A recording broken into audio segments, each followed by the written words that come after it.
This week in Rivian news, Rivian has refreshed its website homepage, launched an exciting new high-end camping item in the gear shop, earned another prestigious accolade in the EV space, and may give dual motor owners more control over their vehicles, plus so much more. Now let's dive in.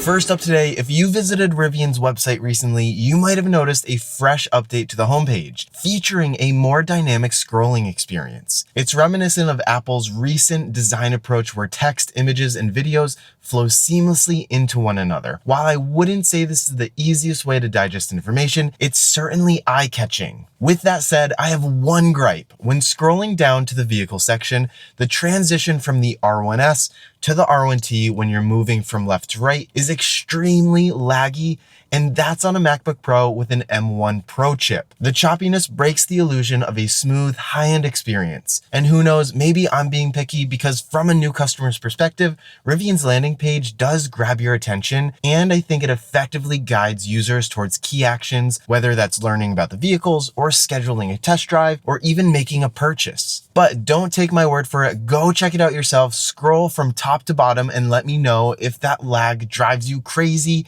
I can't be the only one. Next up, Rivian has teamed with iCamper to release the Rivian branded iCamper SkyCamp Mini, a premium rooftop tent priced at $4,595. At this price, you can expect a design that seamlessly complements Rivian vehicles, along with locking mounting brackets that are fully compatible with Rivian's cargo crossbars, though you do need to purchase those separately. Inside the tent features iCamper's most luxurious mattress, a 4-inch air and foam hybrid designed for optimal loft and heat retention. It comfortably sleeps 2 people, weighs 137 pounds, and can be set up in under a minute when you arrive at your campsite. The SkyCamp Mini is fully compatible with both the R1T and R1S, but there's one catch. You can't use Rivian referral points to purchase it, as it's only available through iCamper's website, which Rivian's website will direct you to. Now, I do love how seamlessly integrated this tent is, but not enough to justify spending nearly $5,000 on this. There's certainly more affordable options out there, but what you're really paying for here is the premium design, sleek packaging,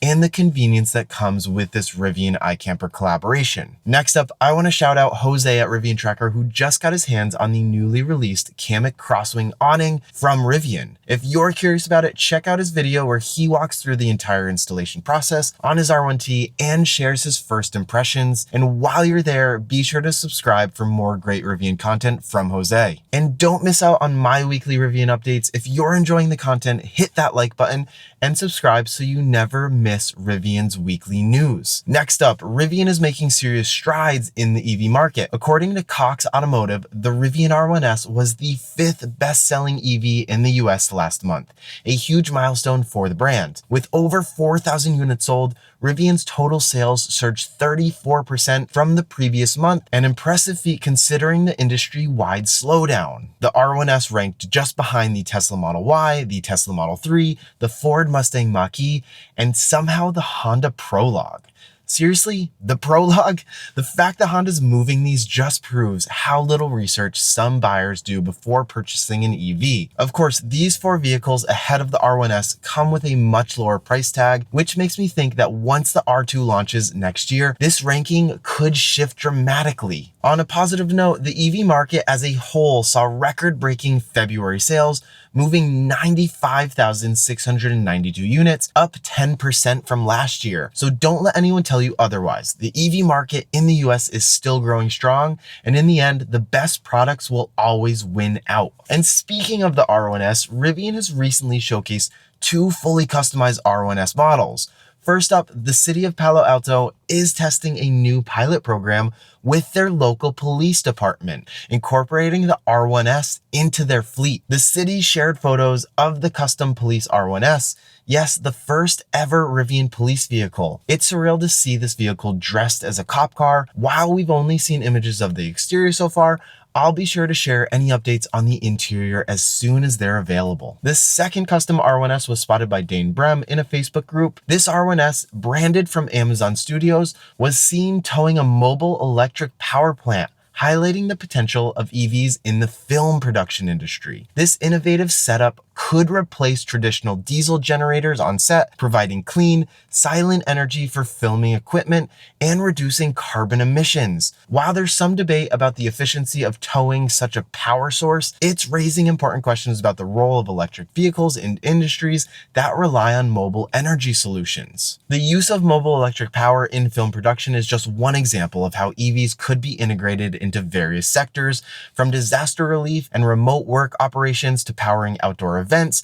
The potential applications for mobile charging solutions are absolutely enormous. Next this week, great news for Rivian dual motor R1 owners. Kyle Connor from Out of Spec Studios recently shared his frustrations with the dual motor's rear motor clutch system. If you're unfamiliar, the system automatically disconnects the rear motor during cruising to improve efficiency, defaulting to front wheel drive at medium to high speeds unless extra traction or power is needed. Until now, drivers haven't had manual control over this behavior in all-purpose mode, which can result in a slight power delay and a noticeable clunk, especially in Gen 1 units, when the rear motor re-engages under sudden acceleration. In response to Kyle's video, Rivian's chief software officer, Wasim Ben Said, commented, "I hear you. We will make this better for our dual owners." While we don't have confirmation that they're going to give us full control, this strongly suggests that Rivian may give owners the option to manually keep the rear motor engaged.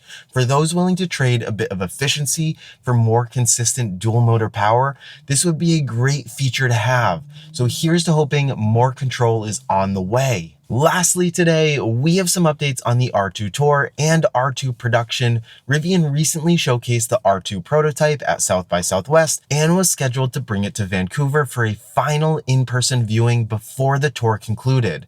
Unfortunately, that plan has changed. The R2 prototype sustained damage during transit. Rivian hasn't shared details on the extent of the damage or when the vehicle might return to public display. However, they did say we'll look for more ways to get R2 back to Vancouver ahead of its launch in the first half of next year. On the production side, there's some exciting progress. Rivian CEO RJ Scarin's recently posted a photo of an R2 body built using production dies, a major milestone in the vehicle's development. This follows his confirmation that the R2 will incorporate large, high-pressure die castings through its body, a move aimed at improving efficiency, reducing complexity, and potentially lowering costs. For the second week in a row, everything points to the R2 remaining on schedule, with production set for the first half of 2026. Now that wraps up this week's Rivian news. Thank you again for watching. I truly appreciate it. And if you missed last week's video, make sure to check it out here. And remember, adventure is always out there.